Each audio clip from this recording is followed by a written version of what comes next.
Bonjour à toutes et à tous, je me trouve sur l'arête rocheuse entre la fontaine des Quatre-Itous et la borde d'Ansalva. Cette arête est visible depuis le belvédère de Rennes-le-Château. La roche est gris-blanc. Si je continuais sur ma droite en empruntant le plateau du Lauzet, j'arriverais à l'extrémité, donc à la pique, connue de beaucoup, dite de la Val-Dieu. Et en revenant et en longeant cette pique,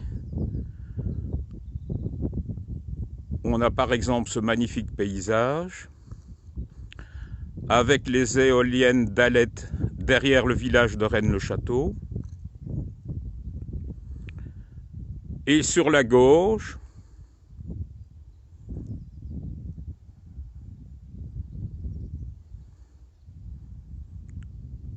le Castellas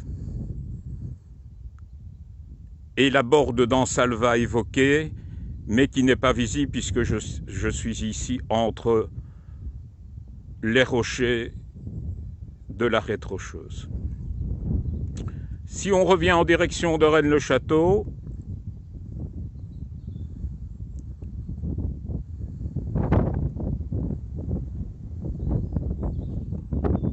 on peut voir le début du ruisseau de Couleurs, rive gauche, moins visible,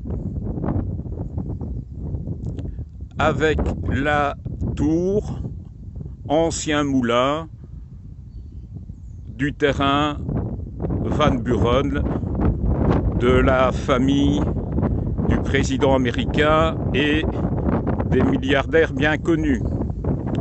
De vrais ceux-là. Le temps est relativement clément. Il y a bien du vent puisque je suis au niveau de l'arête rocheuse. Vous l'entendez très certainement. Alors d'ici, j'ai plusieurs options. La fontaine des Quatre-Itous, passer la barrière rocheuse et revenir vers le Carlat.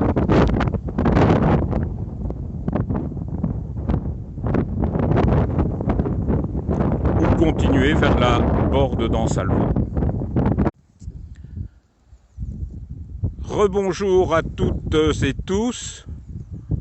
Je me situe toujours sur l'arête rocheuse entre la fontaine des Quatre-Itous et la borde d'Ansalva.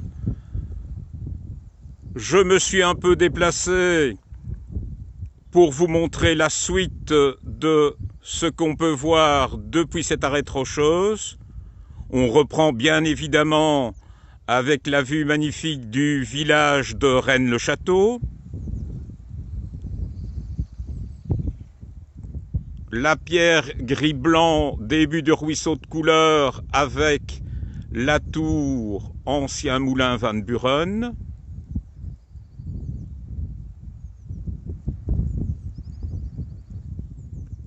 Voici précisément le lieu dit du Carlat. Beaucoup plus visible maintenant le plateau du Lauzet. Je vous rassure, on peut le parcourir. Il y a quantité de sentiers et même de pistes praticables. Et la surprise, le pêche-cardou.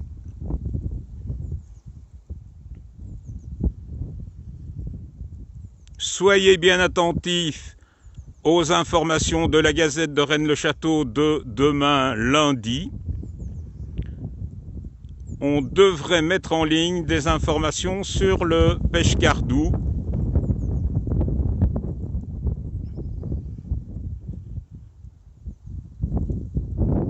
Passez une bonne suite d'après-midi. C'était Johan Netchakovic pour la Gazette de Rennes-le-Château.